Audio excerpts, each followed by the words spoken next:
Je vais prier en même temps pour ce moment si important pour eux. Seigneur notre Dieu, nous voulons te remercier parce que tu nous as confié ces enfants et nous voulons te faire connaître à eux. Seigneur, tu as changé notre vie pour beaucoup de ceux qui sont dans cette salle. Et Seigneur, nous voulons que un jour, ils te fassent confiance pour mener leur vie. Seigneur, nous comptons sur toi, mais nous te demandons aussi de diriger ceux qui vont les enseigner, ceux qui vont les conduire. Parle à leur place, Seigneur. Seigneur, que tu puisses aussi m'utiliser pour parler de ce que tu attends de nous, tout simplement, par amour, pour nous voir vivre une vie où nous sommes en paix et heureux de te connaître et de t'appartenir. Seigneur, conduis-moi, conduis-nous, rends-nous attentifs, Seigneur, à ton message, à ta parole. Merci, Seigneur, de nous donner ces possibilités d'apprendre de toi. Amen. On va mettre la première diapo. Ouais. Alors effectivement, j'ai été agréablement impressionné par Dieu quand Marc m'a dit, voilà le thème, le verset sur lequel j'aimerais m'appuyer. Ce verset, vous l'avez probablement déjà tous entendu. Tous, vous le connaissez peut-être en partie. J'ai voulu, en ce début d'année, le reprendre et en même temps souhaiter une bonne année. Ou plutôt rebondir sur cette phrase que nous entendons bien souvent, que nous prononçons bien souvent à cette période de l'année. Et je voulais le combiner aussi avec le 4e indice d'une église saine et missionnaire qui s'appuie aussi sur ce verset. Alors, juste un rappel de ce 4e indice. Un entourage transformé. Alors l'entourage, pour information, c'est tout le monde sauf moi. Voilà, c'est ceux qui m'entourent. Un entourage transformé par la compassion, la miséricorde et la justice. Michée 6:8, donc le texte sur lequel je vais également m'arrêter ce matin, la souffrance de membres de notre communauté ou au-delà nous affecte. La compassion, la miséricorde et la justice trouvent moyen de s'exprimer dans nos activités. Les membres de notre Église reçoivent une nourriture qui les aide à mieux voir et à chercher à résoudre les souffrances au sein de la communauté et au-delà. Voilà. 2019, nouvelle année. Bonne année. Est-ce que quelqu'un n'aurait pas encore entendu ces deux mots en 2019? Ou est-ce que vous ne l'avez pas prononcé? On pourrait se poser la question, mais quand je suis face à quelqu'un et que je dis bonne année, je pense à quoi? Et la personne attend quoi? Est-ce qu'elle est devenue malheureusement comme joyeux Noël, une phrase insignifiante? Bonne année. Bah oui, parce que en tant que personne polie, quand je rencontre quelqu'un, je dis bonne année. Mais pour nous chrétiens, ce bonne année devrait aller bien au-delà de ces deux mots. Logiquement, quand je dis à quelqu'un bonne année, je devrais tout de suite sortir mon petit carnet de prière et puis marquer son nom. Je vais prier pour toi. Parce que c'est très facile de dire bonne année. Alors, j'ose espérer qu'à la fin du culte, vous oserez dire bonne année, parce que si vous n'osez plus après, je serai embêté, parce que c'est pas le but. J'ai pensé aussi à un ami qui a perdu son épouse il n'y a pas longtemps, un jeune. Et je me suis dit, il serait devant moi, là, qu'est-ce que je lui dirais ce matin? Bonne année. Et pourtant, il fait partie de celui qui est sur ma liste et auquel je pense régulièrement. Et en même temps, oui, j'ai envie de lui souhaiter une bonne année. Malgré la douleur, la souffrance, les difficultés. Dire bonne année, c'est facile. Ces paroles, nous les prononçons, nous les entendons, et c'est bien. Attention, je ne suis pas en train de dire qu'il faut arrêter. Mais je pose la question, comment rendre bonne pour nous, pour les autres, pour Dieu, cette nouvelle année? Généralement, nous commençons nous, les autres et Dieu, et nous verrons que peut-être tout simplement il faut inverser. Et comment rendre bonne l'année pour Dieu, pour les autres, et du coup pour nous. J'aimerais vous poser une autre question. À quoi avez-vous pensé quand vous avez ouvert les yeux le premier matin de 2019 ? Paix, joie, espérance, ou à ce problème qui perdure, ce travail à terminer, cette relation difficile, ou tout simplement à rien, parce que je n'attends pas grand-chose.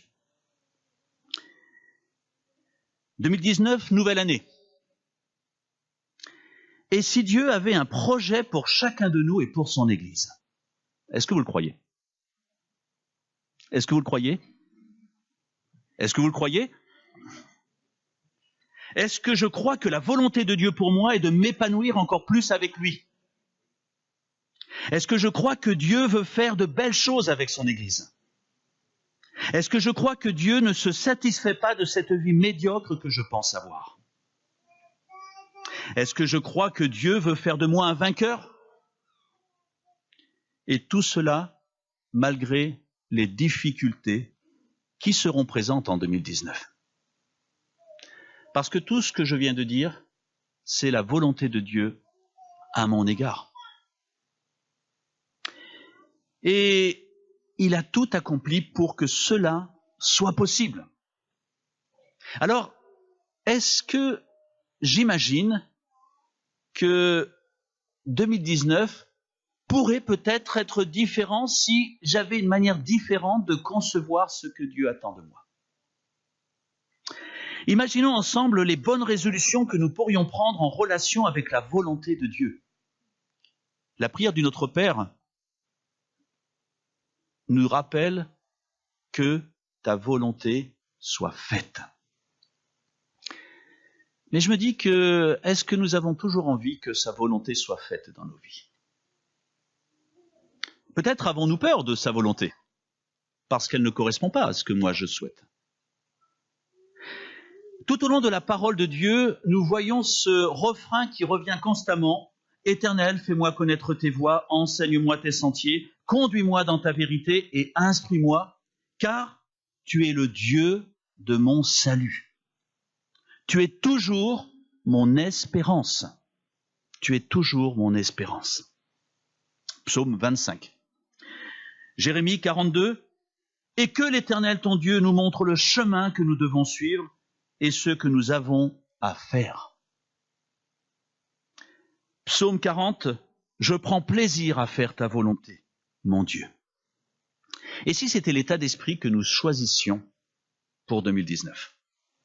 Vous savez, souvent, on met dans les églises, à juste titre, des beaux versets, « Car Dieu a tant aimé le monde », ou « Ce ne sont des projets de paix que l'Éternel veut pour toi. » Et si nous mettions en gros « Que ta volonté soit faite » derrière l'estrade, pour que tout le monde le voie et se rappelle. Alors, je n'imagine pas un instant que ce n'est pas notre souhait au fond de nous-mêmes. Je crois que nous voulons tous, au fond de nous-mêmes, faire quelque chose pour Dieu. Parce que même si je suis imparfait, au fond de moi, j'aime Dieu. Je crois que tous dans la salle, nous pouvons dire, mais oui, nous aimons Dieu. Nous avons envie de le servir. J'ai envie de le suivre. Mais c'est pas facile. Parce que je dois faire face à toutes d'autres réalités qui m'éloignent parfois du désir de faire la volonté de Dieu. Alors, si je souhaite que cette année soit bonne pour Dieu, pour les autres, et du coup pour moi, qu'est-ce que je peux faire ? Qu'est-ce que je peux faire ? Avec quoi faut-il rendre un culte à l'Éternel ? Avec des holocaustes ? Alors on dirait aujourd'hui avec des rites, des actes, ce qui est bien. Mais qu'est-ce qui est agréable aux yeux de Dieu ? Est-ce que vous êtes déjà posé cette question ? En fait, qu'est-ce qui est agréable pour toi, Dieu? Quand on veut faire un cadeau à quelqu'un que l'on aime, ma première question, et elle est souvent compliquée parce que je ne sais pas toujours quoi répondre, prenons l'exemple de mon épouse, j'ai envie de lui faire un cadeau. Ma première réaction, c'est pas « bon, qu'est-ce qui est le moins cher ?» ou « qu'est-ce qui me prendra le moins de temps ?» Quoique parfois je suis en retard et il faut que je me dépêche. Mais c'est qu'est-ce qui va être agréable aux yeux de mon épouse? Et comment ne pas imaginer que nous ayons cette question quand il s'agit des affaires de Dieu? Qu'est-ce qui est agréable pour toi? S'engager avec Dieu, c'est une chose. Répondre à son attente en est une autre. Quelle est la volonté de Dieu pour ma vie, Madine 2019? Quelle est la volonté de Dieu pour ma vie? Qu'est-ce que Dieu attend de moi? Parce que j'ai un scoop à vous donner. Dieu attend quelque chose de vous et de son Église. Parce qu'il veut nous bénir. Parce qu'il nous aime. Voilà la base toute simple du pourquoi qu'il attend quelque chose de nous. Et c'est cette question que Michée aborde dans le chapitre 6 de son livre. Alors pour ceux qui connaissent un petit peu Michée, c'est pas le livre le plus encourageant. Quand on regarde tout ce qui précède, c'est plutôt des réactions négatives, des reproches. Et très probablement, si à ce moment du livre, il y a ce verset, c'est que les hommes pensent pouvoir lui être agréables en répondant par des actes. À l'époque des holocaustes, aujourd'hui des rites. J'ai fait ceci pour toi, je fais cela tous les dimanches matins. C'est bien. Mais est-ce vraiment cela, premièrement, que Dieu attend de nous? Avec quoi me présenterai-je devant l'Éternel pour m'humilier devant le Dieu très haut? Une question intéressante, importante, que nous devons nous poser constamment. Il y a tout un ensemble d'idées jusqu'à offrir son premier-né. Ça va loin. Mais l'Éternel répond tout simplement à travers le prophète Michée, « Mais mes amis, ô homme que tu es, moi qui suis Dieu, je t'ai déjà fait connaître ce qui est bien. On t'a fait connaître, ô homme, ce qui est bien et ce que l'Éternel demande de toi.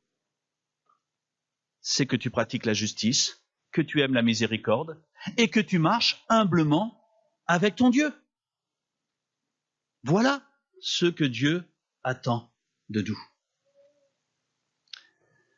Alors, Michée 6.8, il y a plusieurs domaines qui nous sont proposés. Il y en a 4 que j'ai relevés. La connaissance de ce qui est bien et l'attente de l'Éternel, pratiquer la justice, aimer la miséricorde, marcher humblement avec Dieu. Et ce sont ces 5 points que j'aimerais développer avec vous ce matin. La connaissance de ce qui est bien. Si vous prenez le petit feuillet, le marque-page que Élie nous permet d'avoir chaque année, le verset de cette année, c'est « Détourne-toi du mal et fais le bien ». Alors, on est tous d'accord. Détourne-toi du mal et fais le bien. C'est évident, c'est clair. Le psaume 34, verset 15. Recherchez la paix et poursuis-la. La question qu'on peut se poser, c'est est-ce que nous connaissons réellement ce qui est bien pour l'Éternel? Vous savez que cet aspect du bien et du mal a été modifié quand il y a eu la chute, quand le premier homme, Adam et Ève, sa femme, ont péché, ont fait entrer le péché dans le monde parce qu'ils ont pris de cet arbre de la connaissance du bien et du mal, et de ce fait sont devenus, entre guillemets, leur propre Dieu pour définir ce qui est bien de ce qui est mal. Notre difficulté aujourd'hui, c'est que nous appelons parfois bien ce qui est mal et mal ce qui est bien. Parce que nous centrons tout sur nous. Il est donc important de revenir à la réalité de ce qui est bien pour notre Dieu. Et Dieu nous enseigne à travers sa parole ce qu'il attend de nous, dans ce sens. Alors la question qui est derrière, c'est est-ce que j'ai réellement envie de connaître ce que Dieu appelle bien? Ou est-ce que je me satisfais de ce que moi j'appelle bien? Et c'est à Dieu de s'adapter à moi. Alors nous le disons rarement comme ça, mais nos actions pourraient montrer que c'est un peu notre pensée. Le paradoxe, c'est que nous pensons connaître ce que Dieu nous demande d'apprendre. C'est pour ça que nous nous encourageons mutuellement à ouvrir la parole de Dieu, à la méditer et à connaître ce Dieu d'amour dont on parle depuis tout à l'heure. Notre problème n'est pas de vouloir aimer Dieu. Je crois que, au fond de nous-mêmes, nous avons envie d'aimer Dieu. Mais est-ce que nous sommes capables, est-ce que nous avons le désir de prendre le temps d'écouter Dieu? Parce que si j'aime quelqu'un, je ne peux pas faire l'impasse du fait de l'écouter. Et si j'aime Dieu, je dois prendre le temps d'écouter ce qu'il a à me dire. J'aurais envie de poser encore une question. Vous avez toute l'année 2019 pour apporter des réponses à ces questions. Quand, pour la dernière fois, ai-je fait silence devant Dieu? Quand, pour la dernière fois, ai-je fait silence devant Dieu? J'ai vécu à une époque de ma vie un culte personnel unidirectionnel. J'ai ouvert ma Bible, j'ai lu rapidement, j'ai prié, et puis, au moment où Dieu voulait me parler, j'étais déjà parti. Un culte personnel, et c'est pour ça qu'il est important, c'est bien sûr se nourrir de la parole. C'est lui parler, mais c'est faire silence devant lui, l'écouter. Ces moments de silence que nous passons devant lui sont des moments où il peut nous parler. Parce qu'il est le Dieu puissant, le Dieu vivant. Mais j'ai peur que dans la société qui va si vite aujourd'hui, surtout nous, pays riches, nous n'avons plus le temps d'écouter Dieu. Alors, heureusement, il reste le dimanche matin où nous pouvons écouter Dieu. Mais c'est tous les jours que Dieu veut nous parler. C'est tous les jours que Dieu nous aime. C'est tous les jours qu'il a quelque chose à nous dire. Tous les jours. Quand accepterons-nous de vivre ce que Dieu nous demande? Pas ce que j'aimerais qu'il me demande de vivre, mais ce que lui attend que moi je vive. Ce qui est important, on le voit à travers toute la parole et à travers ces versets, ce n'est pas ce que nous allons faire, mais pourquoi nous allons le faire. Pourquoi je suis venu au culte ce matin? Pourquoi j'ai donné mon offrande? Pourquoi je prie le matin? Pourquoi je prierai les uns pour les autres? Pourquoi? Parce que je veux aimer Dieu. Et on va le voir parce que Dieu m'a tellement aimé qu'en retour, je veux vivre tout ce qu'il me propose de vivre. Et pour cela, il me donne un plan, un fonctionnement, une attitude nouvelle. Cette première partie du verset 8 met l'accent sur le fait que nous connaissons la volonté révélée de Dieu. On t'a fait connaître aux hommes ce qui est bien, c'est-à-dire ce qui est bénéfique. On t'a fait connaître aux femmes aussi ce qui est bien, ce qui est bénéfique. À tous, il nous a fait connaître ce qui est bien. Bien souvent, j'entends, et je l'ai aussi vécu, Seigneur, montre-moi ta volonté. Et nous nous rendons compte que nous demandons la volonté de Dieu dans des aspects particuliers de notre vie. Avant un travail, avant le choix d'une épouse, avant je ne sais quoi, plein de choses importantes pour les étudiants. Quelle est la filière que tu me demandes de faire? Avant un déménagement. Seigneur, quelle est ta volonté? Et parfois on a l'impression que Dieu ne nous répond pas. Ou nous avons du mal à entendre ce que Dieu a à nous dire. Peut-être tout simplement parce que cette volonté révélée, quotidienne, que Dieu nous demande déjà pour cette première étape, nous ne le vivons pas complètement. Je peux vous garantir une chose, c'est que le jour où nous vivons cette volonté révélée de Dieu, la volonté de Dieu dans des aspects particuliers de ma vie sera beaucoup plus claire à entendre, à comprendre. Mais commençons par le début. Ne brûlons pas les étapes. Ne nous passons pas de Dieu quotidiennement alors que nous en avons besoin. On t'a fait connaître, ô homme, ce qui est bénéfique pour toi. Voilà aussi le sens de ce verset. Ce qui va t'apporter quelque chose. Pas simplement qui va me faire plaisir, mais qui va me faire plaisir parce que ça t'apporte quelque chose. Connaissance de ce qui est bien. Nous pouvons connaître ce qui est bien et ce que l'Éternel attend de chacun de nous. Qu'est-ce que Dieu attend de nous alors? Parce qu'une fois que j'ai réalisé que Dieu m'a fait connaître ce qui est bien, eh bien, maintenant, qu'est-ce que tu vas faire de cela? Et étonnamment, dans ce que Dieu attend de nous, que nous allons voir par la suite, ce n'est pas une liste d'actes à accomplir. Alors, probablement qu'on aurait aimé qu'il nous fasse une liste, un check-up tous les matins. Est-ce que j'ai fait le premier point, deuxième point, troisième point, quatrième point, le cinquième point, et ça y est, je suis un chrétien fidèle qui aime Dieu. Alors, je ne sais pas si vous vous comportez pareil avec vos enfants et avec votre femme ou votre époux ou vos collègues de travail en disant, voilà, j'ai dit bonjour, j'ai serré la main, je me suis assis, j'ai pris sa chaise pour l'aider à s'asseoir, j'ai fait ceci, j'ai fait cela, c'est bon, on est amis, bonne journée. Je ne suis pas sûr qu'on se comporte comme ça. Alors pourquoi on se comporterait ainsi avec notre Dieu? Comprenez que Dieu n'attend pas de nous une liste d'actes à accomplir, mais une attitude venant du cœur. Dieu attend de nous que nous changions d'attitude. Et à ce moment-là, nos gestes, nos actes tiendront compte de cette attitude. C'est si simple. En fait, on est en train d'aborder ce qu'on appelle la conversion. Un changement de mentalité. Nous n'agissons plus comme avant parce que nous voulons aujourd'hui nous aligner sur les attentes de Dieu. Non sur ce que nous, hommes, nous estimons être bien, mais sur ce que Dieu considère et estime être bien. C'est ça, se soumettre à notre Dieu. C'est-à-dire tout simplement une relation du cœur avant d'être une relation à travers des rites. L'obéissance à sa parole n'est alors plus une contrainte, mais du plaisir.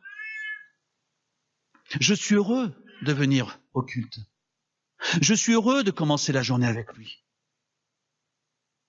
Je suis heureux de donner de mon temps, de mes biens à Dieu. Je suis heureux de penser à l'autre parce que ça fait plaisir à Dieu.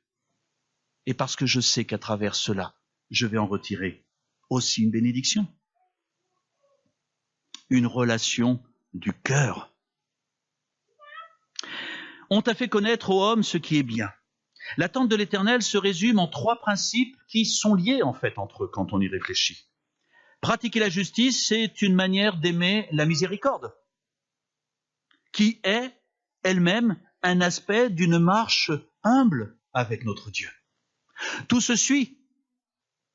Et nous verrons à la fin que peut-être que cela commence par effectivement aussi cette humilité que nous devons avoir dans notre marche avec Dieu, qui va nous amener à comprendre autre chose de ce qu'est la vraie miséricorde. Et du coup, de pratiquer la justice. Pas moi, je veux gagner, mais moi, je veux t'aimer. Il y a une attente de l'Éternel. Pratiquer la justice, le droit, se conduire avec droiture. Alors vous allez me dire, ok. En préparant ce message, j'ai été interpellé par ce verset si connu. Cherchez d'abord le royaume de Dieu et sa justice. Tiens, parce que souvent on se rappelle de rechercher premièrement le royaume de Dieu. Alors c'est beau, c'est grand, oui, c'est abstrait. Ça peut être abstrait si on n'y met pas la suite. Et sa justice. On se rend compte à travers toute la parole de Dieu que la notion de la justice de Dieu, elle est du début de la parole de Dieu jusqu'à la fin de la parole de Dieu. Et c'est cette justice que nous devons rechercher. Mais dès que nous parlons de justice, nous abordons les questions embarrassantes de culpabilité, de dette, de repentance, de pardon. Tous ces termes qui sont liés à la justice de Dieu et que nous retrouvons en partie dans la prière du Notre Père. D'ailleurs, cette notion de pardon et de repentance est reprise après la prière du Notre Père. J'aimerais, si le Seigneur me permet, de revenir un prochain dimanche sur la question de la justice de Dieu. Parce qu'elle est un des thèmes principaux de la parole de Dieu. Parce que la croix, c'est deux éléments. L'amour de Dieu et la justice de Dieu. Et en cela, tout est accompli à partir de ces deux éléments. Nous comprenons qu'ici, il s'agit de la justice selon Dieu et non selon les hommes. Habakkuk, chapitre 2, verset 4, nous dit que le juste, c'est-à-dire le justifié, celui qui est rendu juste par la croix, vivra par sa foi, pas par ses actes. Vivra par sa foi en Dieu. Pratiquer la justice signifie nous engager à faire ce qui est juste, la vérité, selon Dieu, plutôt que de notre intérêt personnel ou tenir compte des opinions du monde, des opinions des autres. Cela veut dire brûler du désir de lui plaire et d'obéir à sa parole. C'est ça, pratiquer le bien. Faire ce qui est bien. Vous savez, face à la vie, face à nos relations, face à ce culte, face à la réunion qu'on aura tout à l'heure, on peut venir soit avec un esprit critique, c'est très facile. Et si vous voulez me juger, me critiquer à travers ce que je vais dire, écoutez bien, vous trouverez probablement une raison de le faire. Parce que c'est facile. Mais si vous êtes venu pour recevoir de la part de Dieu, malgré l'imperfection de ce message que je donne, vous recevrez quelque chose de la part de Dieu. Si on a un esprit critique, alors vous trouverez des choses à redire aux réunions que nous pouvons avoir ensemble. Et nous risquons plutôt de fragiliser le corps de Christ que de le consolider. Mais si je viens pour construire, malgré les imperfections de tous ceux qui m'entourent, le corps de Christ, alors je serai positif. Oh, j'ai le droit de dire ce que je pense, mais toujours dans le but de construire pour Dieu. Parce que l'Église appartient à aucun de nous. Même ma vie ne m'appartient pas. Elle appartient maintenant à Dieu. Je lui suis redevable de ce que je fais avec cette vie, de mon attitude vis-à-vis des autres. Pratiquer la justice signifie nous engager à faire ce qui est juste. C'est évident, mais selon le point de vue de Dieu. Aujourd'hui, j'entends beaucoup de personnes qui réagissent en disant « nous faisons ce qui nous semble juste », même si la loi nous demande autre chose. Alors je ne ferai aucun parallèle avec quoi que ce soit, parce que dans nos vies, nous pouvons aussi agir ainsi. Je fais ce qui est juste par rapport à ce que moi je pense juste, même si la parole de Dieu pourrait me donner l'impression qu'elle attend autre chose de moi. Revenons à la justice de Dieu.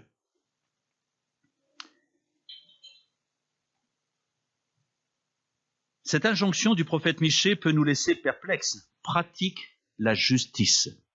C'est pas simplement désir être juste, c'est mets en pratique ta volonté d'être juste, d'être droit, de pardonner, de demander pardon, de te repentir face à ta culpabilité qui peut être là.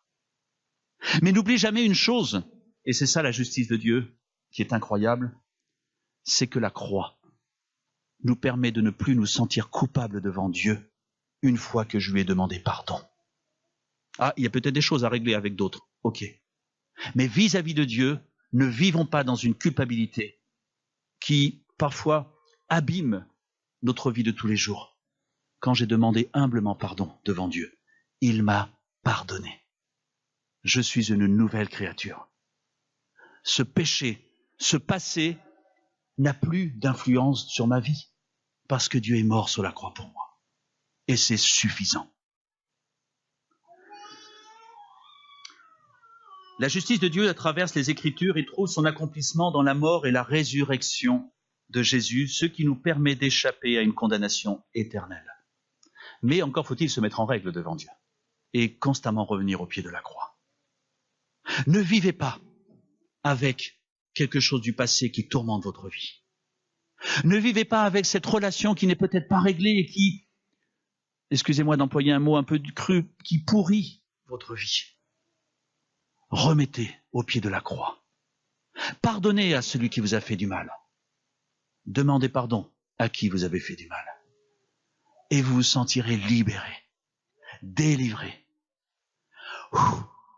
Vous savez, quand un détenu sort d'une prison, j'ai été aumônier de prison, la première chose qu'il fait quand il a franchi cette porte, c'est et nous pouvons vivre la même chose quand nous nous libérons d'un fardeau. Qu'est-ce qu'on se sent léger. Par amour, Dieu nous accepte tels que nous sommes, en nous regardant à travers le sacrifice de son Fils. Alors, la question qui suit, c'est pouvons-nous faire autrement en regardant notre prochain? Si Dieu me regarde à travers son sacrifice, pourquoi je ne regarderai pas l'autre à travers le sacrifice de Jésus sur la croix? Oui, mais il est imparfait l'autre. Tu as raison. Mais Dieu l'aime. Et toi? T'es parfait? Vous savez, ça fait mal quand on dit à quelqu'un t'as fait ceci et qu'il nous sort en retour parce que toi tu crois que t'es parfait. Vous savez, quand les pharisiens ont apporté, enfin les hommes ont apporté cette femme qui avait été prise en adultère et qui disent qu'est-ce que tu vas dire maintenant pour elle? Et là, Jésus a eu cette parole, comme on dirait pour Brise de Nice, à casser. Bah que celui qui n'a jamais péché, lui jette la première pierre. Et ce sont les plus anciens qui sont partis les premiers.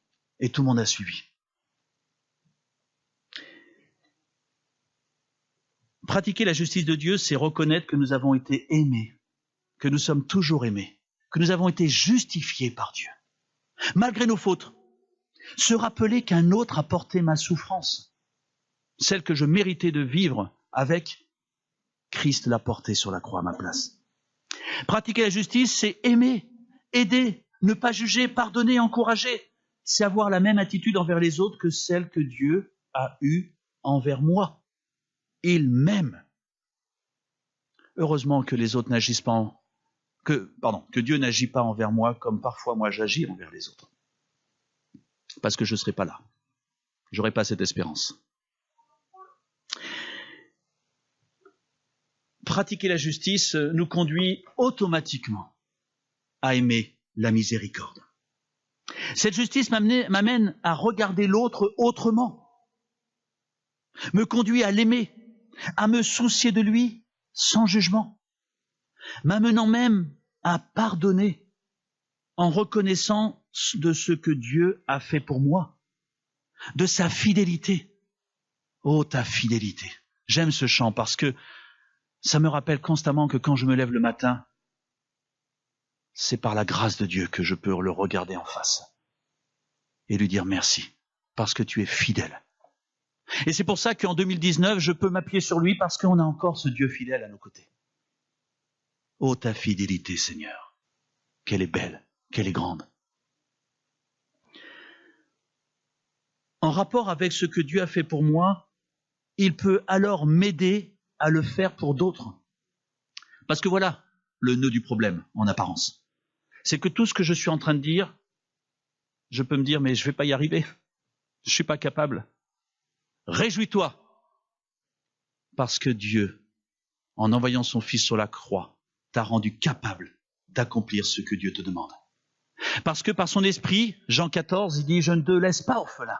Je reviens vers toi pour t'aider, si tu le désires. » Alors n'ayons pas peur de ce que Dieu nous demande. Simplement, prenons la décision de le vivre et demandons à Dieu de nous aider. Et de ce fait, nous sommes appelés à marcher humblement avec Dieu. Modestement dans d'autres versions. Après l'attitude vis-à-vis des hommes, nous sommes dans cette attitude vis-à-vis de Dieu. Marcher avec Dieu, c'est lui demander de m'aider à réaliser ce qu'il attend de moi, avec l'humilité de celui qui se sait incapable de l'accomplir. Quand nous nous présentons devant Dieu, Dieu n'attend pas de nous que nous soyons assez forts pour dire « C'est bon, je vais remporter des victoires avec toi. » Parce qu'il sait que sans lui, nous ne pouvons pas. Je choisis que Dieu soit mon Dieu, le mien. Là, je peux être égoïste. C'est mon Dieu, c'est à moi. Il va m'aider parce qu'il m'aime. Il est aussi le Dieu des autres, naturellement. Et je désire vivre pleinement à côté de lui et faire sa volonté. Voilà la résolution numéro 1 que Dieu attend pour chacun de nous en 2019. Et il a promis de nous aider à y arriver. Et tout cela ne peut se construire que sur le fondement de l'honnêteté, de la sincérité, du désir de plaire à Dieu au détriment de ma propre volonté. Alors c'est un acte de foi parce que c'est croire que ce que Dieu va me donner sera bien plus beau que ce que moi je pensais être beau pour moi. Alors, pour terminer, et maintenant, que vais-je faire? Vous connaissez ce chant? Un chanteur français. Et maintenant, que vais-je faire? Alors, on devrait presque le chanter à la fin de chaque message, de chaque lecture de la parole, de chaque moment que je passe avec Dieu. Parce que le but de vous parler, le but d'écouter ce que Dieu nous dit, c'est et maintenant, qu'est-ce que je vais faire? Qu'est-ce que je vais faire de tout ça? Alors, 2019 peut être différent des années passées si je prends la résolution de connaître ô homme que je suis ce qui est bien, et d'accomplir ce que l'Éternel demande de moi, pratiquer la justice, aimer la miséricorde, et marcher humblement avec toi, mon Dieu. Par la croix, Jésus me donne la possibilité de plaire à Dieu, de lui être agréable, si simplement j'y crois, et je décide d'aller dans ce sens. Là, c'est ma part. Décider. Ensuite, toute la part de Dieu se mettra en place automatiquement.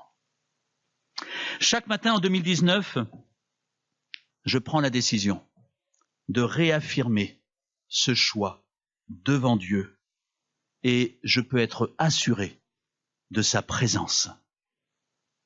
Je l'ai déjà dit, mais je le répète. Si nous entrons tous dans cette logique, dans cette résolution, pour moi-même, mais pour l'Église, même en enlevant ce mur à côté, ça suffira pas. Parce que les gens verront une différence. Mais qu'est-ce qu'il a que je n'ai pas? Christ, mort sur la croix pour moi. Et ça a changé ma vie. Et même dans votre vie, même malgré les difficultés qu'on peut rencontrer, j'aimerais vous promettre qu'il n'y en aura pas en 2019, mais il y en aura. Mais Dieu sera présent. Et ça changera tout. Alors, est-ce que le 31 décembre 2019, je veux être prêt à me mettre à genoux en disant « Seigneur, quelle bénédiction tu m'as donnée cette année et quelle joie j'ai d'avoir cru en ta parole et de faire ce que tu attends de moi. » Et je finirai avec un texte de Deutéronome 10-12 pour montrer que tout au long de la parole, nous avons le même refrain. Maintenant Israël, maintenant EPEA, que demande de toi l'Éternel ton Dieu? Si ce n'est que tu craignes l'Éternel ton Dieu, afin de marcher dans toutes ses voies, d'aimer et de servir l'Éternel ton Dieu, de tout ton cœur et de toute ton âme. Si ce n'est que tu observes les commandements de l'Éternel et ses prescriptions que je te donne aujourd'hui, afin que tu sois heureux. Alors mes amis, bonne année, et que Dieu nous conduise dans le plan qui est le sien, et nous ne serons pas déçus, parce qu'on a un Dieu qui nous aime. qui nous aime, qui nous aime. Ne l'oublions jamais. Que le Seigneur nous bénisse. Amen.